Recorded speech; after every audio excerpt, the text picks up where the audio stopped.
State bank of இந்தியாவிலேருந்து வந்திருக்க official job requirement என்ன அப்படிங்கிறதான் இந்த வீடியோவில் நம்ம டீட்டெயிலாக பார்க்க போகிறோம். ஒப்பந்த அடிப்படையில் துறை வல்லுநர் பணிநிலை பிரிவு அதிகாரிகளின் பணி மத்தம் என்ன என்று பார்க்கும்போது, ஒப்பந்த அடிப்படையில் கீழ்கண்ட பதவிக்கான இந்திய குடிமக்களிடமிருந்து விண்ணப்பங்கள் வரவேற்கப்படுகின்றன. துணைத் தலைவர், நிறுவன மற்றும் தொழில்நுட்ப கட்டிடக்கலை, துணை பொது மேலாளர், காலி பணியிடம் 1. இரண்டாவதா உதவி துணைத் தலைவர் மார்க்கம், அதாவது மிடில் மேனேஜ்மெண்ட் கிரேட் ஸ்கேல் 3, அதுக்கு 2 காலி பணியிடங்களும். மூர்த்த நிர்வாகி digital marketing middle management grade scale 2, அதுல 1 காலி பணியிடமும். மூத்த நிர்வாகி கார்பரேட் கம்யூனிகேஷன்ல மிடில் மேனேஜ்மெண்ட் கிரேட் ஸ்கேல் 2ல 1 காலி பணியிடம். ஆக மொத்தம் 5 காலி பணியிடங்கள் உள்ளதாக தெரிவிச்சிருக்காங்க. ஆன்லைனில் விண்ணப்பம் சமர்ப்பிப்பதற்கு மற்றும் ஆன்லைனில் விண்ணப்ப கட்டணம் செலுத்துவதற்கான இணைப்புடன் தகுதி வரம்பு, வயது, கல்வி தகுதி, அனுபவம் போன்றவை தேவையான கட்டணம் மற்றும் பிற விவரங்கள் மேலே கொடுக்கப்பட்டுள்ள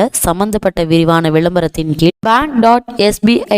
என்ற வங்கி வலைதளத்தில் உள்ள விண்ணப்பிக்கும் முன்னரும் கட்டணம் செலுத்தும் முன்னரும் விரிவான விளம்பரத்தை படித்து தங்கள் தகுதி வரம்பு மற்றும் பிற விவரங்களை உறுதி செய்து கொள்ளுமாறு விண்ணப்பதாரர்களுக்கு அறிவுறுத்தப்படுகிறார்கள். ஆன்லைனில் விண்ணப்பம் பதிவு செய்ய மற்றும் கட்டணம் செலுத்த வேண்டிய தேதி 28/10/2022 18/11/2022 வரை. ஏதேனும் சந்தேகங்களுக்கு வங்கி வலைதளத்தில் உள்ள contact number post your enquiry என்ற இணைப்பின் மூலம் எங்களுக்கு எழுதவும்.